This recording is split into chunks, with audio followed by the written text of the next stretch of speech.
저는 법률 상담 공작소 블로그를 운영하고 있는 우실장이라고 합니다. 본인이 친생자 관계 부존재 확인의 소송을 해야 하는 분들이 있습니다. 보통 본 소송을 하는 분들은 두 가지의 분류인 것 같습니다. 일단 본인의 친자가 아닌데도 불구하고 본인의 가족관계 등록부 상에 등재가 되어 있어서 그것을 정리하고자 하는 분들이 있고, 다른 경우에는 본인의 호족상에 친모가 아닌 분이 등재가 되어 있어서 그분과 정리를 하면서 본인의 친모를 등재하려고 하는 분들이 있습니다. 친자, 친모가 아닌데도 불구하고 호족에 등재가 되어 있으면 법률상으로는 부모 자식의 관계가 형성이 됩니다. 그래서 이 부분은 반드시 정리해야지만 이후 상속 문제나 여러 가지 문제들이 발생하지 않고 있습니다. 그래서 위와 같은 분들이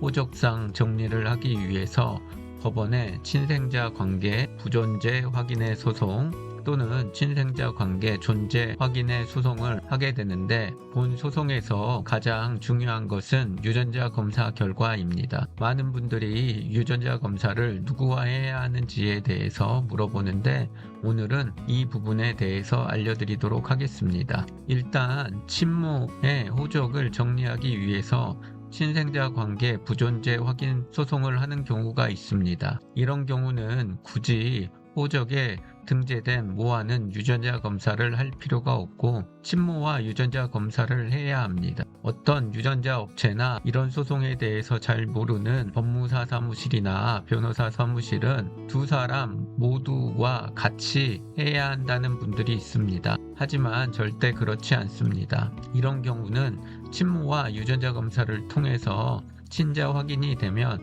당연 호족상 모와는 친자 관계가 성립하지 않는다는 것이 확인되문에 굳이 호족상 모하고는 할 필요가 없습니다.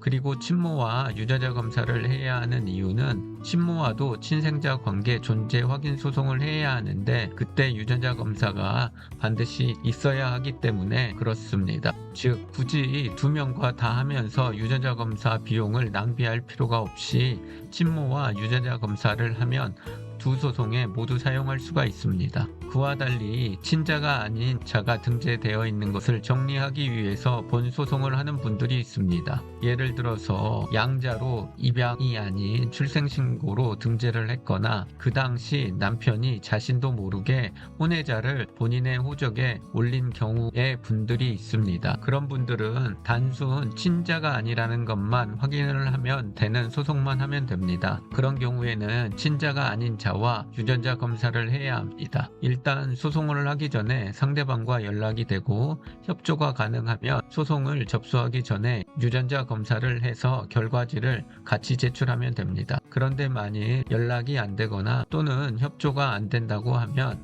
일단 유전자 검사 결과지 없이 소송을 들어간 후 피고인 상대방이 소장을 수령하면 그때 법원에 수검명령 신청을 하면 되고, 그러면 법원이 양 당사자에게 유전자 검사를 하라고 명하게 됩니다. 그러면 그때 유전자 검사를 해서 법원에 제출하면 됩니다. 유전자 검사는 사설기관에 하면 됩니다. 법원 제출용 유전자 검사로 해야 하고, 단순 확인용으로 하게 되면 그것은 법원에서 증거로 채택하지 않기 때문에 상대방 모르게 친자 확인을 해야 하는 상황 아니면 반드시 법원 제출용으로 유전자 검사를 해야 합니다. 그렇게 유전자 검사를 하고 나면 특별한 예외적인 경우를 제외하고는 유전자 검사 결과지가 있으면 소송은 어렵지 않게 끝날 수 있다는 점 꼭 확인하시길 바랍니다. 오늘은 친생자 관계 부존재 확인 소송의 유전자 검사를 누구와 해야 하는지에 대해서 간략하게 알려드렸습니다. 보다 자세한 것은 법률 상담 공작소 블로그를 확인하시거나 저에게 연락 주시면 언제든지 상담해 드리도록 하겠습니다. 오늘도 저의 영상 시청해 주셔서 고맙습니다. 감사합니다.